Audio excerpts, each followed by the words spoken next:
Hello everyone, Adam Peacock here by my lonesome because Brad Haddon is off with the T20 circus around Australia. You can hear it on Triple M, of course, the 5-match series against India. Elisa Healy is off trying to captain a Women's World Cup winning side. Semi-final stage. We're looking forward to it on Thursday evening Australian time. If you're listening to this after, hopefully we've all got smiles on our face in Australia. But best of luck, of course, to India as well in that one. We've got a great episode ahead here. A couple of chats with a couple of absolute guns in Australian cricket, namely Alana King. So out of that 7-for, a 7-for against South Africa at the World Cup. We chatted to Alana a couple of days ago ahead of this semi-final with India, but it's a general chat too, and she has some great advice for any aspiring leg spinner. And later on, we're going to catch up with Josh Inglis. Now, obviously, Josh, when you hear him speak, you think, is he playing for England or is he playing for Australia? Of course, we know him. He's ours. He's Australian and he's going well and he's in the T20 squad, of course, and maybe, just maybe, he might be in an Ashes squad at some point during the summer. But we get to the heart of the matter with Josh. We ask him, what's the difference between an Australian and an Englishman or woman? So, yeah, looking forward to that chat a bit later on with Josh Inglis. Now, we are going to fire up again over summer our notion of wearing your club cricket hats. So wherever you are in this great land of ours, whoever you're playing for, if you've got a spare cap, we want you to send it in to us here at Willow Talk and we'll wear it on the show and give the club of yours a shout out. Just go to the episode notes of this particular podcast, however you're listening. It's there on YouTube as well, and you will have the details of where to send your club cricket hat, and we're happy to wear them here on Willow Talk. And speaking of Willow Talk, where else you can catch us? You can catch the best bits, of course, on social media, on TikTok and Instagram. And we want you to send some questions in. Any query you've got for Hadds or Heels at any point, send them there. And also our Willow Talk page on YouTube. It's fired up there with all the full-length episodes, the shorter versions of the chats. It's all there. For now, though, on this episode, let's get to it. A catch-up with Alana King out of the back of a 7-for at a World Cup and looking ahead to the knockout stage. Alana, the Queen or King or whatever you want to be called right now, 7-for at a World Cup. Please, how have the last days been for you off the back of that? Oh, pretty hectic. We had to catch an early flight to Mumbai the next morning, so not a whole lot of sleep happened that night, but something that's slowly sinking in, but definitely a bigger fish to fry when we've got the semi-final coming up against India. Yeah, I'm sure if things, the tournament ends the way you want to, that the 7-for will be a happy little postscript. If it doesn't end the way you want it to, it's like, oh, well, whatever, at least it's in my stats column. But really, was that destined to happen for you in a game like that, or is it just one of those perfect days where it just all worked? No, I think it's just, you can never script those things. I think you can bowl your best spell and not take many wickets, and you can bowl maybe not your best spell or bowl some bit of junk and you take some wickets. So I think the other day it was just, things just clicked, and we knew that over the last couple of games I bowled pretty well and teams didn't seem to attack me. So I think there was a clear message that came out of the camp at South Africa that they wanted to get on the attack, but probably chose the wrong balls to attack. And yeah, I was lucky enough to pick up a couple of wickets there, and yeah, it was a bit of a blur, to be honest. It happened pretty quickly. What was the nicest message you got, and what was the message perhaps from a family member that brought you back down to earth straight away? No, the phone was definitely flooded with a lot of love, which I appreciated so much. So it all was welcome. Not many Boulder sent a few through that probably brought me back down. Probably my brother. He's like, yeah, not too bad. That's all he said. He was like, oh, not too bad, a day at the office. So I was like, geez, it's pretty hard to impress him, but no, I felt plenty of love, and yeah, definitely appreciated all the messages that I got. That was exactly where I was going with that question, because reading some things that your brother has said in the past, I've not met him, but I get the feeling that he's there to just keep sis on the straight and narrow there, and not get ahead of herself. Well, he still claims to be the best cricketer in the family, so his best mates let him know every time. And I think he was at his best mate's house watching the game, and they were all pumped. And I got a couple of messages from them, and they've assured me that they keep telling him he's definitely not the best cricketer in the house. So he's just an older brother who just needs to find a way to be relevant, I guess. Oh, there's a few people listening to this going, yeah, I exactly know what she's talking about. So there you go. We're on the day. So how they came out and how it was working for you, is that down to preparation, or is it just your skill set matching conditions and opponent? I mean, talk us through the lead up to that about ending up with figures and an occasion where you're walking off with a massive smile on your face. Oh, to be honest, nothing has changed for me in the last 12 months. I think I've just found really nice rhythm in my bowling, and probably at the start of the years where I saw it all come out on display, and I was just having so much fun. And when you're in those kind of mindsets or in that little patch, you just want to hold on to it. So we had a bit of time off, which was great, and then we got back straight into it. I went over to the UK and played some county cricket as well as played in the 100. So I've played a lot of cricket, and I think that's been key for me. I haven't stopped, and I've loved trying to keep getting better and work with different people. I know over in the UK I played for Lancashire and worked with a great spin coach over there, and Stephen Parry, and he was awesome.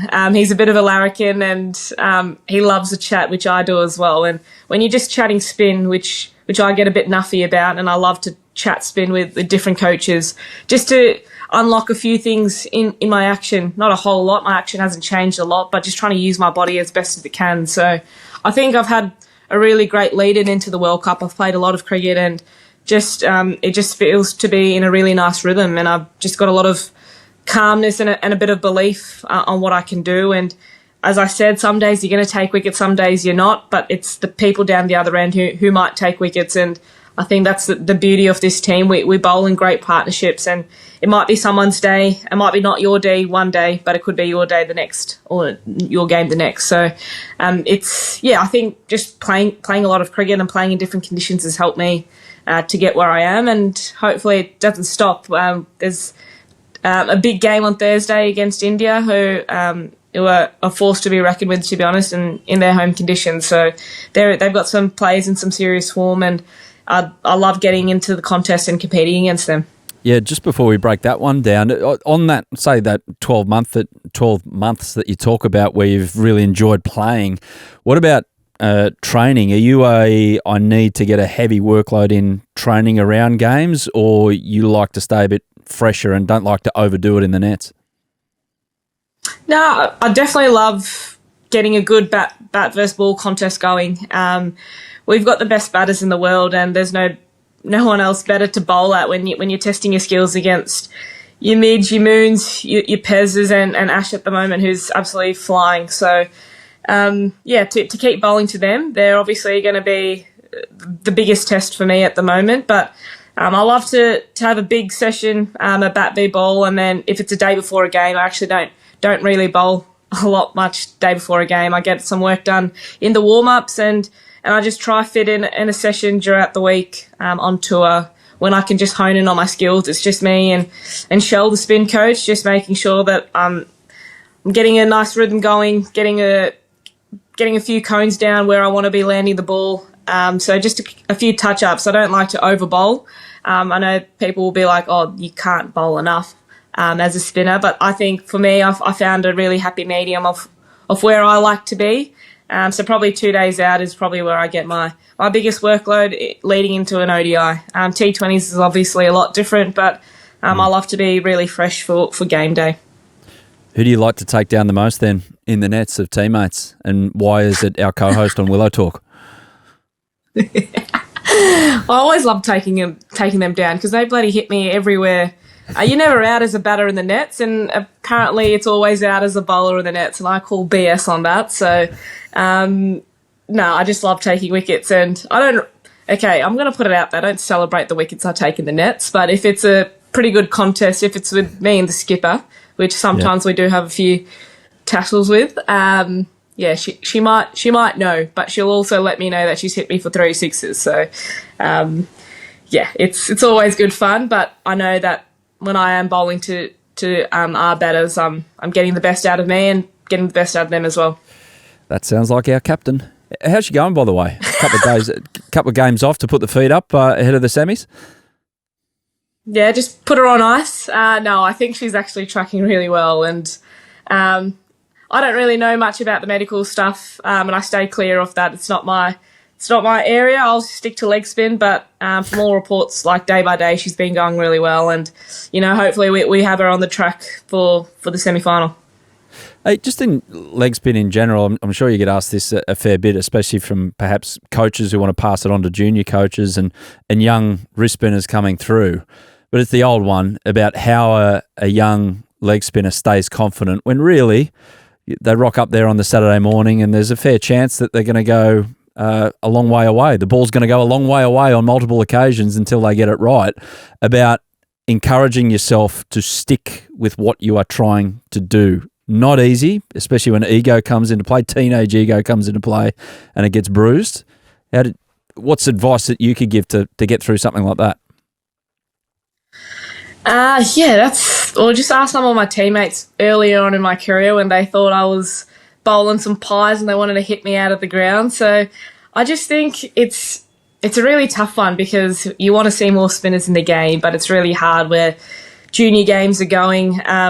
Obviously, a lot of white ball cricket and T20 cricket's been played, so that's the fun and entertaining side of things, I guess. But for me, is if you just watch, not just me, but if you watch any other spinners across the world and you see what they've been doing for many years, like that could be the reward. Like if you just stick at it, and I think it's a lot of fun. Like I know we can't hurt people like the quicks can. Like they can bounce here and they can send you a beamer and they can put you on your ass, I guess. But I think that the best thing about it is that you can bamboozle batters. You can bowl a ball and they might think it's pitched here and it's going to end here, but I think the whole idea of just trying to bamboozle them is pretty fun. And to see balls that, as a leg spinner that can drift outside leg stump, hit the top of off, catch the outside edge, I think that's what's the greatest thing about it. And I think as juniors coming through, you just got to have, hopefully you've got the right coaches around you and the right people to make sure that you stick at it, because I think it's very easy for coaches to be like, oh, just do medium pace. It's an easier gig, and it's not easier to coach, but from a junior, it's probably fundamentally a lot easier to coach as well. But I think if you really have a desire to bowl spin and you've got some idols who are bowling spin in international cricket or in franchise cricket, just know that it's not going to be easy at the start, and sometimes you're going to go through a patch that you'll really enjoy and you'll take plenty of wickets, and there's going to be times where you take no wickets and you get absolutely smacked around the park. But I think the biggest thing is that you've got people who keep supporting you and want you to stick with it, because it's a rare talent. You don't see many of them come through, spinners in general. So I think it's just trying to bide your time and try and enjoy it. I think there was not one point in my junior career that I didn't want to bowl or give up spin. I just thought it was so much fun, and plus you don't have to run in from the 25-yard circle, so a better result for that. Even though you're not lacking in energy, I've heard, so maybe coming in from next to the sight screen I wouldn't put it past you, but yeah, you're right, it's a hell of a lot less running what you do. Then you end up with things like what happened a couple of years ago, and Channel 7 did that great split screen of the Gadding ball and yourself in India, and similar and then you've got that for the rest of time. Anytime you feel, you need a little pep me up, I'll just go to the split screen that Channel 7 put up of me and Warne with similar deliveries, and there's the pump up. It is, but I've said it before, it's really hard for me to kind of accept that people talk to me or talk about me in the same breath that they do with Shane Warne. And I think there's only one king, and he will always be the king of leg spin, and he was a big inspiration for me in why I do what I do. So I'll be nowhere close to him, but I just hope that he's smiling down with a cold one in hand and enjoying what I've been able to do, and hopefully can do for for a long period of time for Australia. Now, are you a better leg spinner than you are a fine master, or a better fine master than you are a leg spinner? Jeez, you've got some serious intel here. I don't know, wasn't hard to find out where that came one, from. I think. Yeah, I know. The skipper clearly has weaseled away through there. I don't know. I think I'm a different person as a fine master because I have to assert a bit of authority in the group. I think this all came about last year during our T20 World Cup in Dubai, and it was just I kind of threw the idea out to the skipper and to the coach and be like, hey, what are your thoughts on this? It's a bit of fun. It also helps us keeps ourselves accountable, staff included, on who we want to be as a team and where we want to go, and just have a bit of fun along the way. So I do enjoy our fines meetings, but I think, I'm a different person because, I don't know, maybe it's an alter ego with a bit of assertiveness and authority amongst the whole group. As we see in the political world, authority does strange things to people who you thought were normal. So, I don't know how far away you're getting away from your true self, Alana, when you are handing down those fines. Is there an appeals process, or it's your say goes? No kangaroo court. No. So it's a very fair system, I would say, that I've implemented. So everyone sends their fines into me, and I take note of them. And I used to actually notify the people before the fine sessions that they've been fined, and this is what they're fined for. And then they can contest it in court, which is what I like to call it. And we've actually scrapped that this tour, just because it just adds a bit more theatre, I guess, to our court sessions. So you actually only know about your fine as soon as I put them up on the screen. Oh, wow. So then I ask them, do you want to accept or contest? And if they want to contest, they'll contest it as soon as all the fines get rolled through. I think it's a fun way because you got to think on the spot. They've got 30 seconds to appeal your fine, and it's a democracy. So I'm not included. It goes out to the whole group, and it's a yay or nay if the fine stays or not. And if it stays, unlucky. If people agree that it gets dismissed, well done. Now, one thing I know about fines with teams, they don't like what the fines are for getting out into the public domain. So I'll park that. I won't ask that unless you want to give that information. But what I do want to ask is there any player in the Australian women's cricket team who really has missed their calling because they should have been a lawyer and they can argue themselves out of any situation?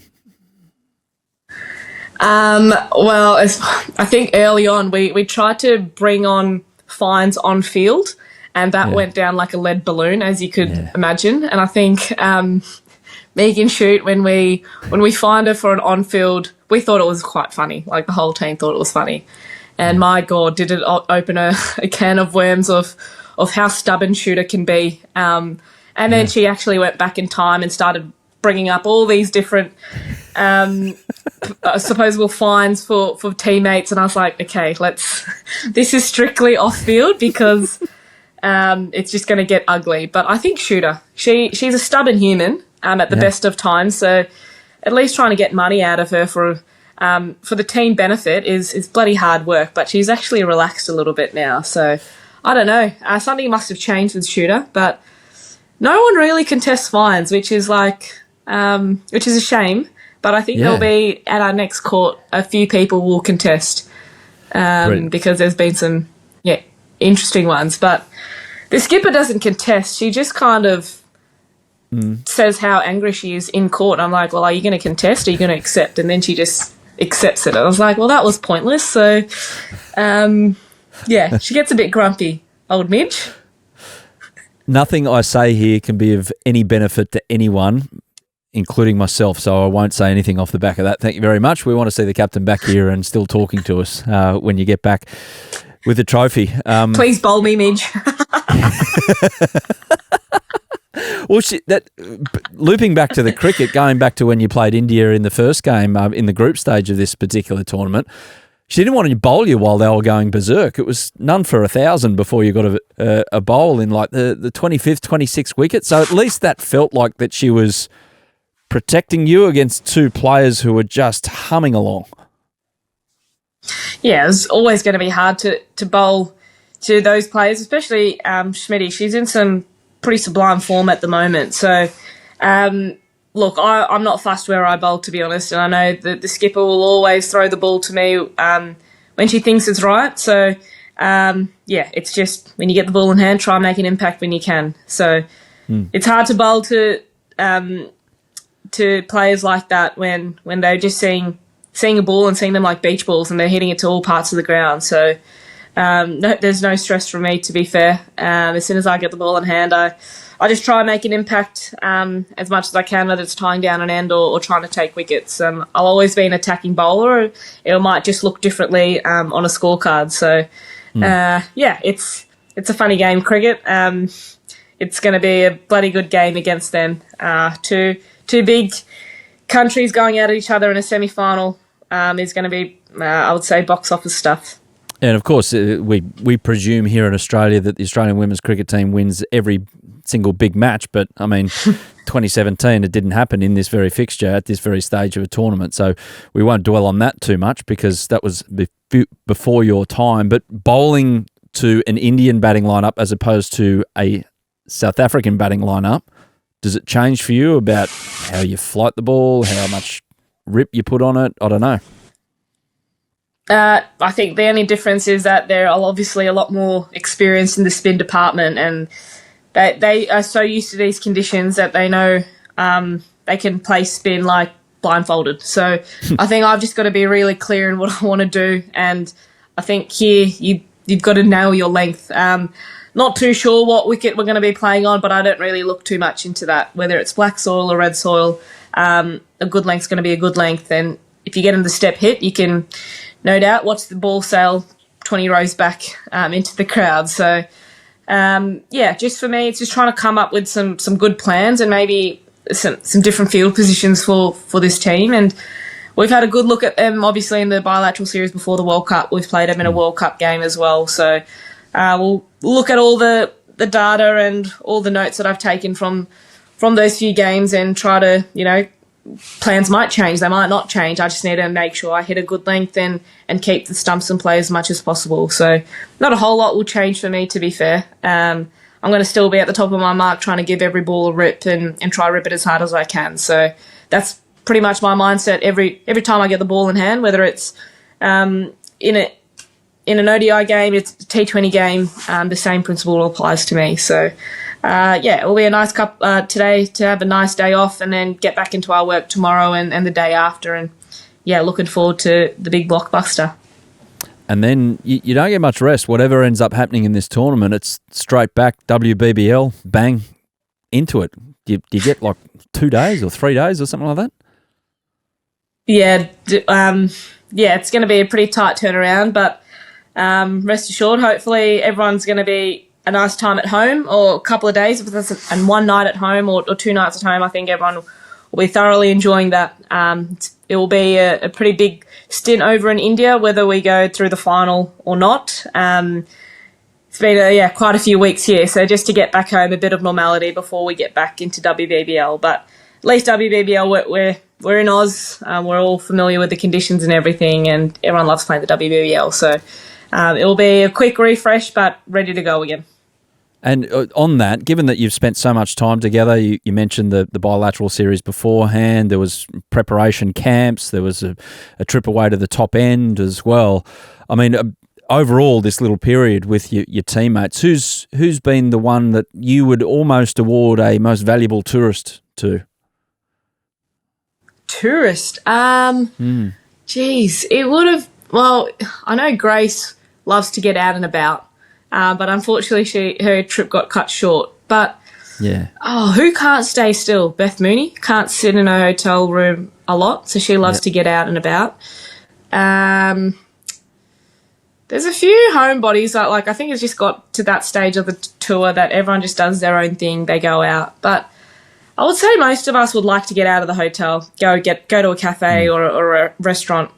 But I think Moons, she bloody can't sit still and needs to be walking everywhere and just can't have a day in bed watching movies or something like that. I would say she would be the biggest one, or is just researching the next best cafe or the next best restaurant. So if you need any recommendations, I think Moons is your girl. And I'm sure you love all your teammates, but is there anyone that's like, oh, you know what? I look forward to seeing them next time, but, we need a break. Everyone has someone like that in their lives. No, I actually don't. Like, this team is just, I don't know, it's my second family, so I absolutely love spending time with everyone here. They probably say that about me. They're like, geez, we can't wait to see the back of Kingy. She's been everywhere. So I'd love to know who wants me gone or wants to see the back of me, but I'll see them in a couple of weeks anyway when we play them in Big Bash, so they can't get rid of me too quickly. I reckon there's 7 South Africans in the world right now who are happy to see the back of you. But anyway, might be just me. Hey, one last one before we go. I mean, obviously, on occasions, this tournament so far, those down the order have had to come out with a bat and do something. You did it earlier in the tournament. I mean, it seems ridiculous that I'll ask you this question. I'll do it anyway. What are you more proud of, the 70, the 7-4 or the half century? Real tough one, that. Well, they're both firsts for me. It's the first 50 I've ever scored in international cricket. How good. And it's the first fifer that I've taken in a World Cup overseas. So they're going to hold pretty important parts in my career. And I'll take the 7-for. You can't not take the 7-for. How can you not? Whatever it is for against India, I hope it's enough to get past them and then get into a final. Thanks so much, Alana, for your time over there in India, and go well Thursday evening, Australia taking on India for a place in a World Cup final. Have fun. Thanks, Adam. Josh Inglis, welcome to Willow Talk, mate. How are you? I'm very good, thank you. Thanks for having me. No worries. First up, no doubt a long-time listener, given the wicket-keeping stocks that we've got on our podcast. Any feedback for us at all? Only positive feedback, really. Just keep the keepers on there. Get some more on. Keep talking about wicket keeping. Yeah, I love it. When did you start with the caper? I did it sort of part-time a bit when I was younger. Did a little bit of it, and then I think when I moved to Australia, I loved Gilly. I loved watching Hadds keep, and it was just something I thought, let's just go full time and give it a real crack, and love it. It's not an obvious thing for, say, when you start cricket at the age of 8. Well, I don't know how old you were. You go, I like the look of that. I want to do that. Yeah, I think it's one of those positions you're obviously always in the game, and I'm sort of like that with most sports. Like, I lose interest a bit if I'm not all in. So I love being part of every delivery. You're always involved and you can affect the game. Here's a interesting question for you, which I'm sure you'll be asked a lot in the lead up to November 22. What's this going to be? Your favourite Ashes memory? A favourite memory, I think. I just answered that before. I don't know about memory. I loved that 05 series. I was obviously an England supporter then. I was living in England. How old? I was 10. Yep. But just got captivated by that series. I reckon I watched every ball, and it was just amazing. They do talk about that, because over in England, that it was just the summer in which cricket captivated an entire nation, because it was nicely sat in between football seasons. Yeah. There wasn't much overlap. And also it was on free-to-air or terrestrial television over there. Was it literally that? Was it like event television every day? You just stopped what you were doing at 10:30 and you were done? You were doing nothing for 8 hours? Yeah, I think I remember watching it in school and stuff as well. Like, really? We had it on in during some lessons. I can't remember. How good. Yeah. I don't know who pulled that off, but that was awesome. And I think I remember the weather was really good that summer as well. And it grabbed everyone, and it was a hell of a series. What's the moment that stands out for you in that series? Oh, there's so many. I think Warnie's 40 wickets, Punter's runs, I think. I thought you were going to say run out, but we won't go there. Punter's run out, yeah. But you didn't bring that up in Punjab, did you? I kept quiet around that one. I remember I loved Kevin Pietersen growing up and watching him bat, and his 100 at Oval in the last Test match, I think. And there was so many little parts of that series that made it what it is. Did the love of Kevin Pietersen extend to dyeing your hair black and then doing a Yeah, I definitely would have had like some streak. fake hair paint or spray or something in there at some point. I remember a lot of kids having it post that series actually. So yeah. I did. Interesting look. Yeah, I'd like photographic evidence. It's a shocker. No photographs. Oh, unlucky. Pre-Instagram age. Anyway, you moved at 14 from England to Australia, and that's tricky because you've got your friendship group set, you're in high school, and then bang, you're on the other side of the world. I mean, to be brutally frank, what sucked about it? Not a lot. You're moving to Australia.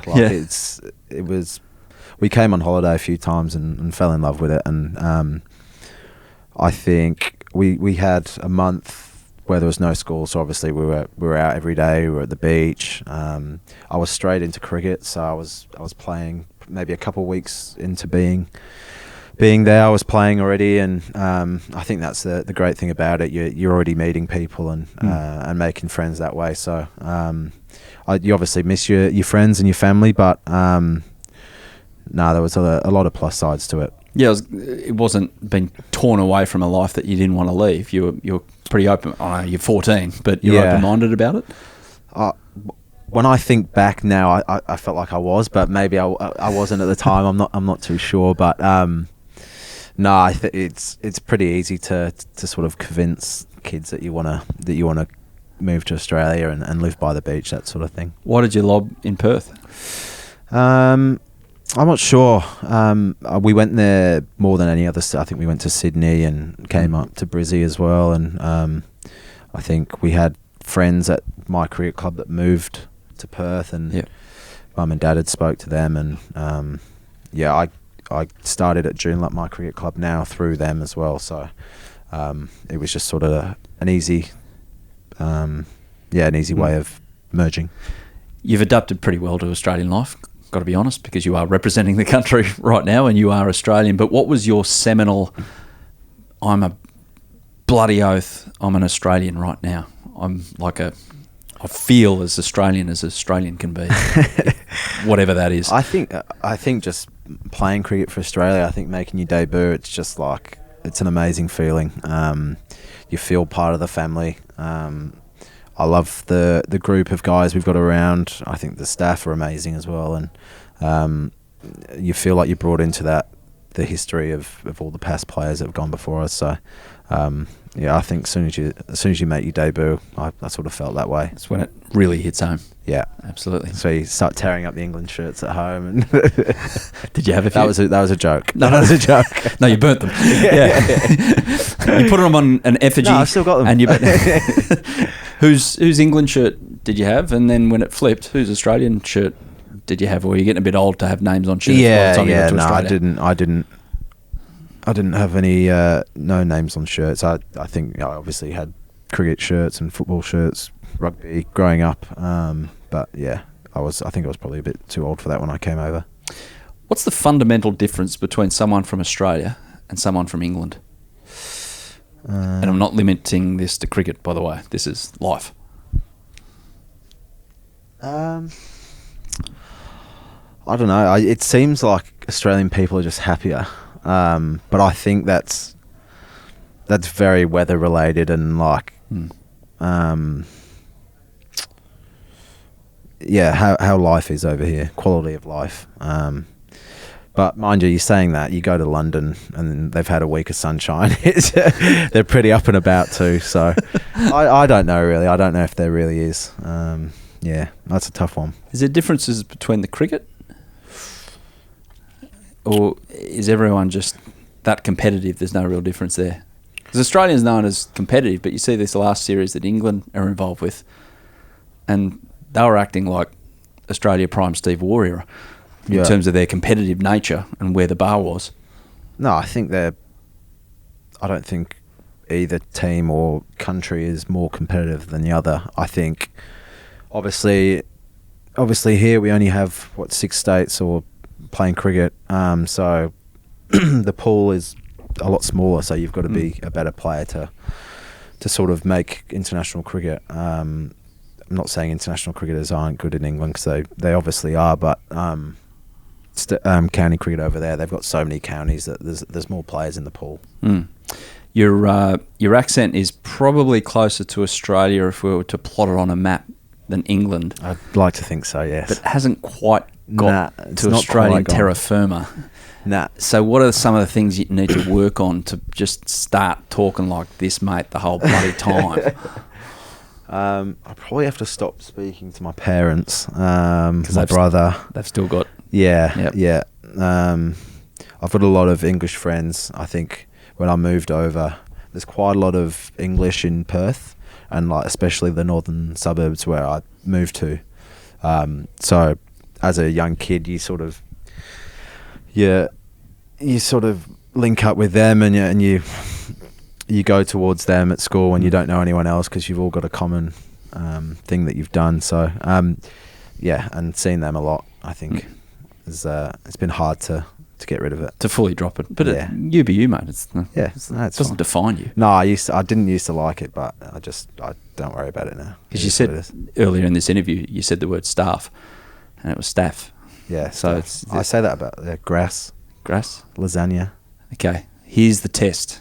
The test. Yogurt. It's going to be hard to shake. Yeah. How am I going here? You're all right, mate. You played rice.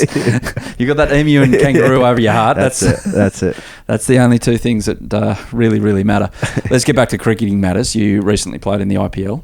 Yep. And you got to work with Ricky Ponting and Brad Haddon as part of the coaching staff. A few other Australians involved over there. But what did you take out of that experience, and did either of them make you think about your cricket slightly different, or kind of push you down an area where it's actually benefited you in the short term so far?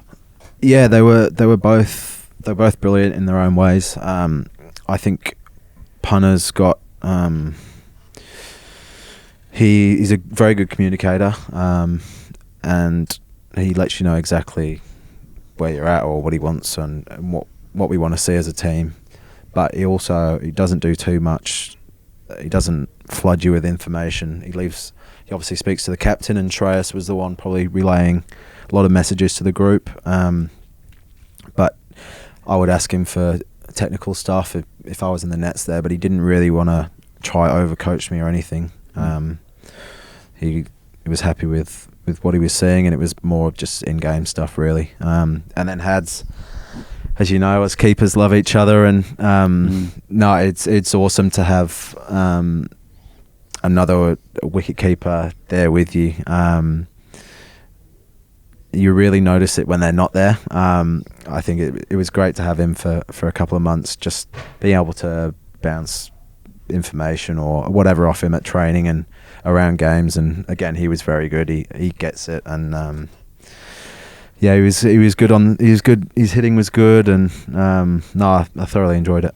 You feel free to bring out some faults, not Ricky, but Hadds, if you want. I mean, it's like, we're not full of compliments here. We do like working with each other, but it's the Australian way, mate. You bag him as well. Yeah, you knock him at the knees a couple of times. Yeah, he wasn't at the bar very often, but other than that, he was good value, Hadds. I did enjoy him. Yeah, absolutely. Where do you see your place in all the formats, or you don't think that way? In terms of like my position in the team? Yep. The accessibility to the test team, or thoughts that you might be able to break through there? Yeah. Consistently, I mean. Yeah. I find it very hard to sit and reflect on stuff like that, because we're so busy now. We play so much cricket. It's like you're already thinking about what the next series is coming up and what the next couple of weeks look like. So now we've got a 3 or 4 week block now before we go to New Zealand for the T20s. And it's the first time I've had a couple of weeks at home since probably November, October last year. So it's like, get your rest, get what you need from being at home, and then you start your training again, looking towards that. So to answer your question in a very long way, I don't know. I'm really enjoying where I'm at, being part of the white ball teams. We've obviously got some big tournaments coming up, and then Test cricket. I'm clearly not in the side at the moment, but I just want to keep putting my best foot forward, putting performance on the board in Shield cricket, and then we'll see where that gets me. Who gave the baggy green to? Who presented? Swampy. Oh, nice. How was that? To Yeah. the point, or Yeah, no, he did was. he get emotional? Did he? Yeah. I don't know. I was like, yeah, it was a bit of a blur, but I kind of know what he said because I've watched the video back on the socials. But no, it was awesome. Like very good mates with Mitch and Sauce, and I've known their family a long time, and Jeff was around when I was sort of coming through underage and the academy and second 11 and that sort of thing at the Wacker. So to have him say some really nice words was it was great. How good. And what did the parents think? Over the moon?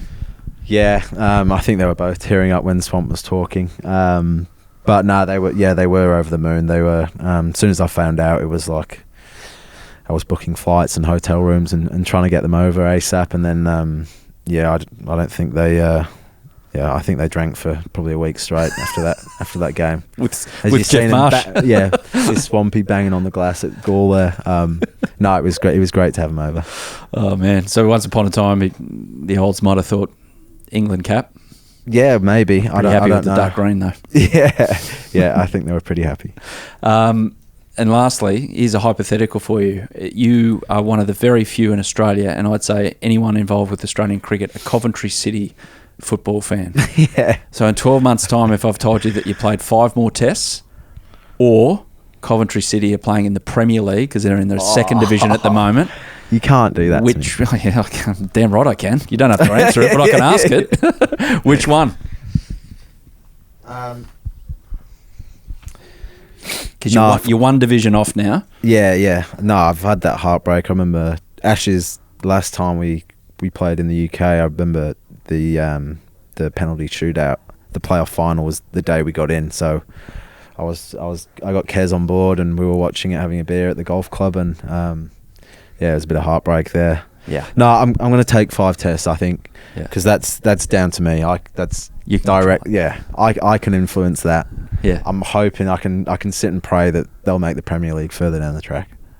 Good luck with that, mate. Yeah, I'll need it. Thanks for making it on Willow Talk, and hope to have you on soon again. Cool. Thank you very much. Cheers up. Yeah, thanks for watching the Willow Talk podcast on YouTube. Don't forget to hit the subscribe button so you don't have to miss an episode wherever you are. And while you're at it, check out these videos up here. They're mostly good.